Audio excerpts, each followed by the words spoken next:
So, I guess I'm finally back.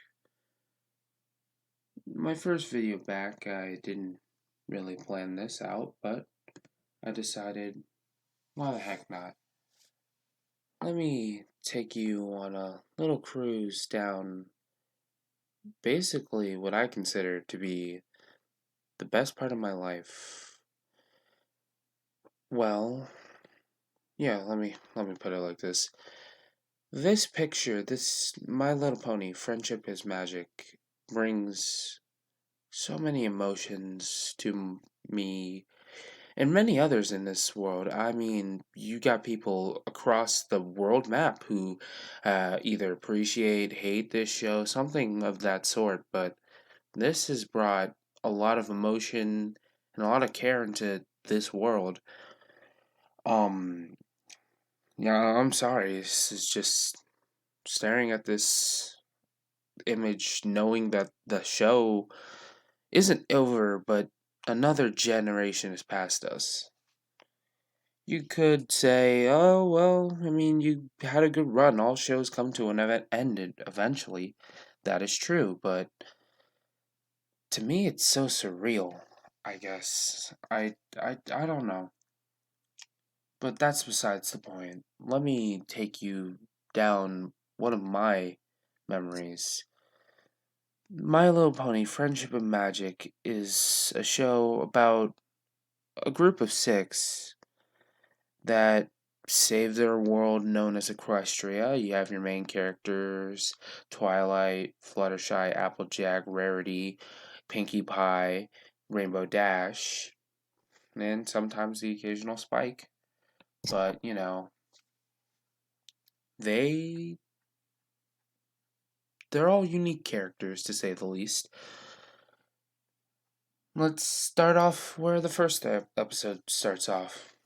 When we first begin, our main character, Twilight Sparkle, is kind of freaking out. She's doing a test for the Queen, Queen Celestia, goddess of the sun and moon at this moment. She controls the power of the sun and the moon, which in the literal form doesn't mean magic, but it is magic. She moves the sun every morning, she moves the moon every night. I'll go into that deeper later, but for the moment now, let's just leave it at that. Later, we have Twilight and her assistant Spike. They're going to meet Princess Celestia. Like I said, Twilight is freaking out. She's grabbing notebooks, studying, whatever. You know, at first she mellows, but her assignment is what is freaking her out at this moment, I do believe.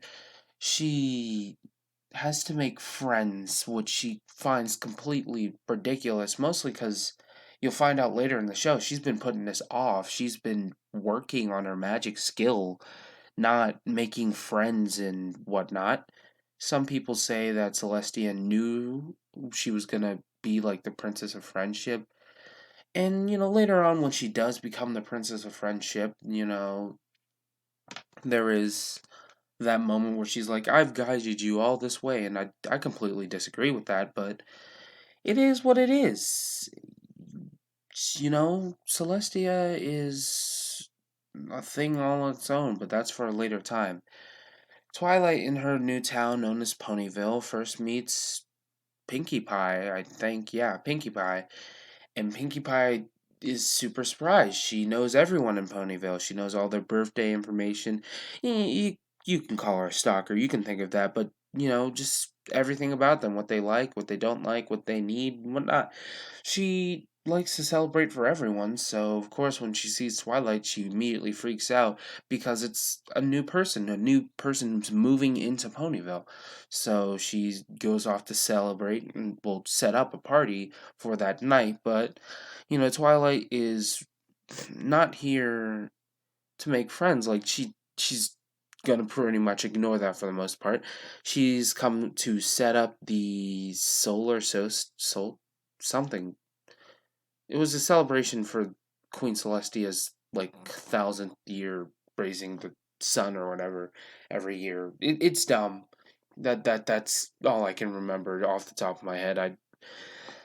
I rewatched the series like 2 weeks ago, and oh my god, I've just been stressing about how today I finished the movie again.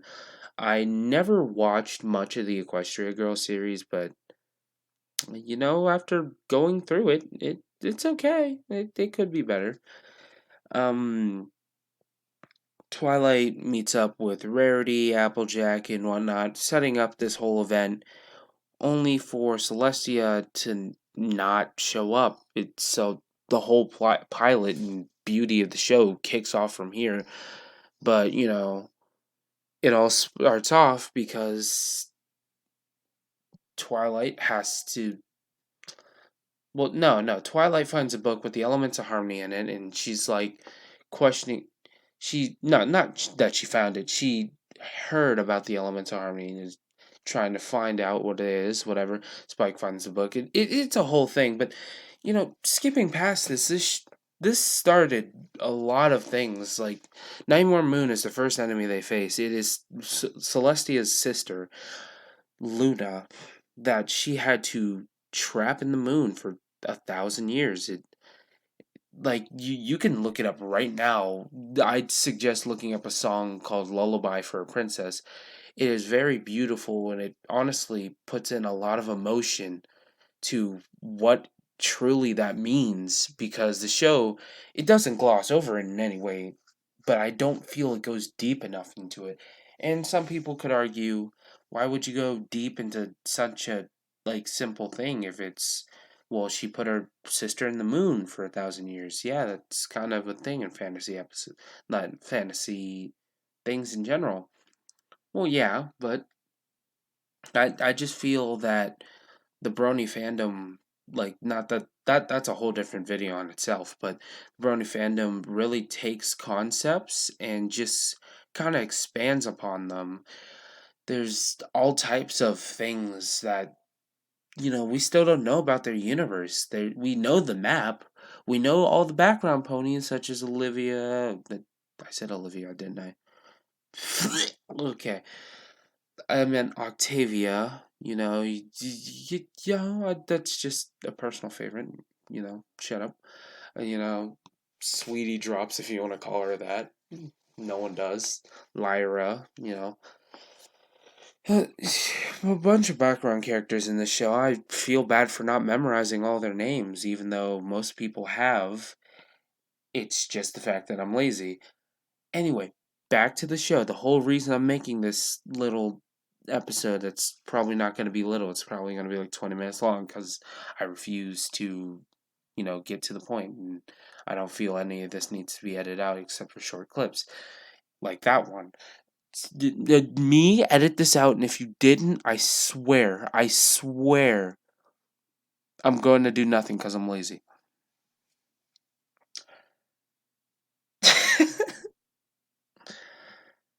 I just remembered seeing this comment a couple years back on a Brony video. Yet again, not going into the Brony fandom, but it is common belief that I think it's after season 3 or 4 that people just kind of would have been quote unquote fine with the show ending there. After all 9 seasons, after watching all of those, and because the reason I didn't want to finish season 9 is because I felt like in my heart I would feel the show is over, even though I know we're probably gonna get Gen 5. There's massive hate surrounding it. That's why I'm kind of worried about it. But you know, uh, we're gonna probably get Gen 5 and probably another movie. Hopefully, I've heard some speculation about getting another movie before we get Gen 5, which. If I want to sidetrack a bit, like the My Little Pony movie, not the Equestria Girls movie. That one's okay. I've seen all of them at this point. I did skip Rainbow Rocks, which was a big mistake on my part. The music in that one was especially good to me. Speaking of music in this series, it is beautiful. I mean, the intro didn't change for what didn't this show start in like 2011 or something like that? I don't remember exactly. I only started watching in 2014, which is one of the reasons this changed my life, because at that time I would have been, I don't know. I don't even know. I don't even want to think about it at the moment because it's just been such a big influence. It's gonna feel way longer than what I'm gonna believe it is. I just I love this show for everything it gives me. I love this show because it's so good. It's you go through character arcs. There's a whole wedding about changelings that are creatures that change form, obviously, and they hide. They take the bride. They hypnotize the husband, lower the shield, attack the whole kingdom. It's beautiful. There are dead characters that come back, villains with actual problems, villains that pose a threat.